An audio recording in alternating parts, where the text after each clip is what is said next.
tuturor! Astăzi m-am gândit să fac un experiment. Să plec dimineața cu trenul din București. După să ajung la Sfinx și Babele, de acolo să fac un traseu până la Crucea Caraman, să mă întorc la Sfinx și Babele și după să iau trenul să ajung apoi seara în București. Să vedem dacă o să-mi iasă. Sunt 3 modalități de a ajunge la Babele. Acestea sunt telecabina, pe jos din Valea Jepilor sau de pe creasta Bucegilor de la cabana Piatra Arsă. De data asta am ales să folosesc telecabina, din 2 motive. Primul, nu am fost niciodată cu telecabina și am curioasă cum e, deși nu am auzit review-uri prea bune. Și al doilea, credeam că nu o să mă încadrez în timp, traseul prin Valea Jepilor, durând undeva la 3 ore doar dus și undeva la 3 ore întors. Și am zis că mai bine nu risc și iau telecabina.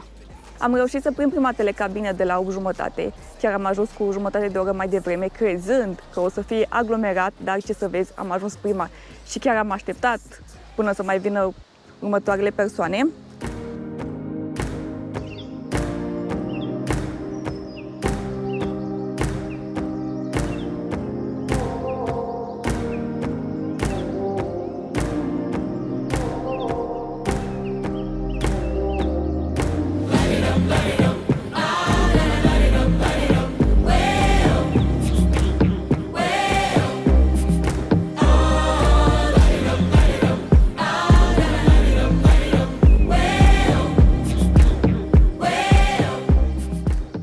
Traseul cu telecabina până la Babele a durat undeva la 15-20 de minute maxim, nu cred că a durat mai mult.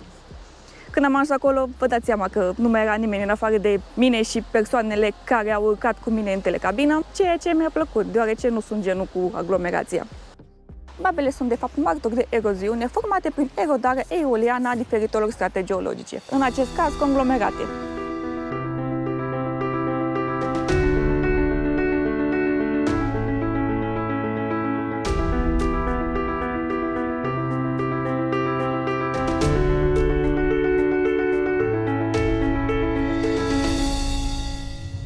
La Babe am plecat către Sfinx, care este undeva la 5 minute distanță. Acesta are o înălțime de 8 metri și o lățime de 12 metri, care din punct de vedere istoric și mistic este reprezentarea unei divinități supreme din timpuri străvechi. Din cel mai vechi timpuri, oamenii au fost fascinați de această minunăție, în jurul căruia au apărut numeroase povești și legende. De asemenea, Sfinxul a apărut și în numeroase filme, cum ar fi Dacii din 1967, Haiducii lui 7K din 1971 sau în documentarul de pe Netflix Flavors of Romania. Traseul continuă către Crucea Eroilor de pe Muntele Caraiman. Aici am ales traseul care trece pe lângă cabana Caraiman, marcat cu crucea albastră.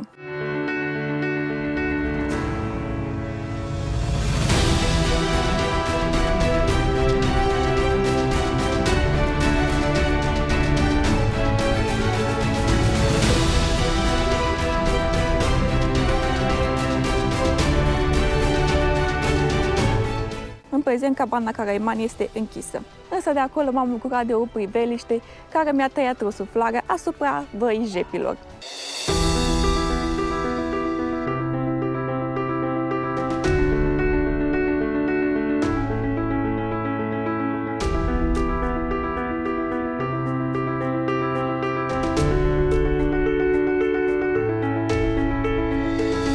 Acolo am urmat traseul marcat cu bulina albastră până la Crucea Caraiman.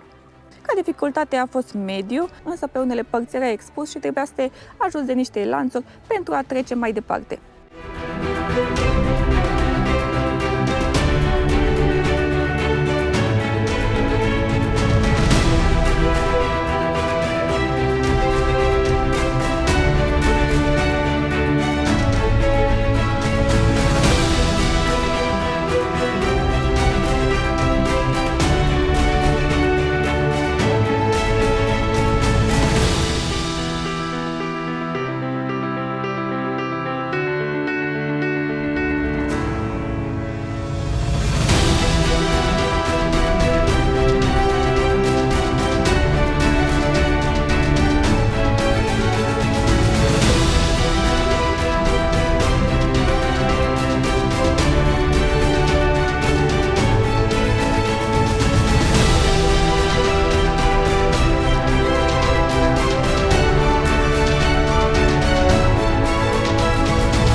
construită între anul 1924 și 1928 la o altitudine de 2291 de metri, în cinstea celor 30.000 de soldați români căzuți în luptele de pe Valea Prahovei în primul război mondial. Aceasta a intrat în cartea recordurilor ca fiind cea mai înaltă cruce din lume, amplasată pe un vârf montan.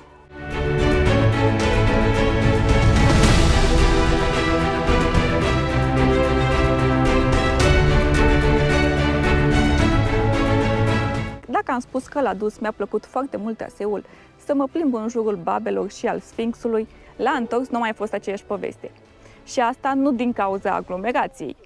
Oricum nu suport aglomerația și încerc să mă duc peste tot cât mai dimineață pentru a nu mă îmbulzi cu toți oamenii, însă ce m-a deranjat foarte mult este faptul că unii oameni nu au respect absolut deloc pentru natură, pentru orice fel de obiectiv, nu respectă absolut nicio regulă, chiar dacă acolo este scris mare să nu escaladeze Babele sau Sfinxul sau orice alt obiectiv ar fi în zonă.